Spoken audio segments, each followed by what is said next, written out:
വിഷയത്തിൽ നാളെ തീരുമാനം അറിയിക്കാമെന്ന് PK കുഞ്ഞാലിക്കുട്ടി. വിഷയം UDF നേതാക്കൾ ആലോചിച്ച് അതിലൊരു തീരുമാനമെടുക്കും. UDF-ൽ നിലവിൽ ആശയക്കുഴപ്പങ്ങളില്ല എന്നും PK കുഞ്ഞാലിക്കുട്ടി പറഞ്ഞു.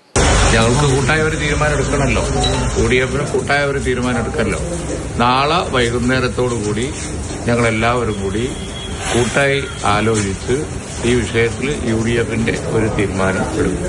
എല്ലാ ലീഡേഴ്സിനോടും ഒക്കെ സംസാരിച്ചിട്ട് നമുക്ക് എന്താണ് ഈ വിഷയത്തിൽ ഒരു തീരുമാനം എടുക്കേണ്ടത് എന്ന് തീരുമാനിക്കണ്ടേ. അതിന് മുമ്പ് എനിക്ക് പറയാൻ കഴിയില്ലല്ലോ. ഞങ്ങളുടെ ഒരു അന്തിമ കൂടിയാലോചനയെ ഈ വിഷയത്തിലുള്ളൂ. അതിന് നാളെ വൈകുന്നേരത്തേക്കാണ് വെച്ചിരിക്കുന്നത്.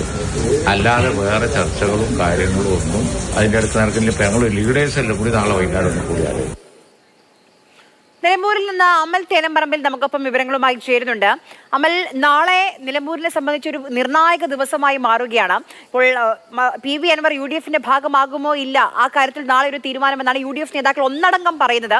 അതോടൊപ്പം തന്നെ PV അൻവർ മത്സരിക്കുമോ ഇല്ലയോ എന്നുള്ള കാര്യത്തിൽ ഒരു തീരുമാനമെന്നാണ് TMC നേതാക്കൾ പറയുന്നത്. അതോടൊപ്പം LDF-ന്റെ സ്ഥാനാർത്ഥിയെയും നാളെ അറിയാം.